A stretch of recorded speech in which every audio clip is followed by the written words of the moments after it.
24 तास 7 दिवस continue attention देणं नसतं शक्य. म्हणजे आजकाल लोकांच्या विचारात काय व्हायरस घुसलाय कळत नाही, पण माझ्या पार्टनरनं कंटिन्यू मलाच वेळ दिला पाहिजे ही जी भावना, ही जी अपेक्षा, इच्छा जी पार्टनरची असते, तिचा जर आपण प्रॅक्टिकली विचार केला तर प्रॅक्टिकली तरी शक्य आहे का हो 24 तास 7 दिवस कंटिन्यू त्याच व्यक्तीला अटेन्शन देणं?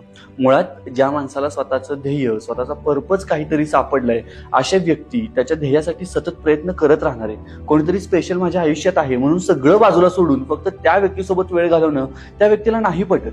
आणि समजा जर एखाद्यानं असं ठरवलंच की मी सगळं बाजूला ठेवतो, माझ्या पार्टनर सोबत राहतो, तर पार्टनर तरी ते चालणार आहे का? म्हणून मुळात अशा अपेक्षाभंग होणाऱ्या अपेक्षा ठेवण्यापेक्षा माझ्यासोबत जो माझा पार्टनर आहे तो माझ्यासोबत लॉयल आहे का, तो मला क्वालिटी टाइम देतोय का, या छोट्या प्रश्नांची जरी उत्तर शोधायचा प्रयत्न केला ना, तर आजकालच्या बऱ्याच नात्यांमध्ये लोकांची घुसमट चालली आहे ना, ती घुसमट व्हायची थोडी तरी कमी होईल.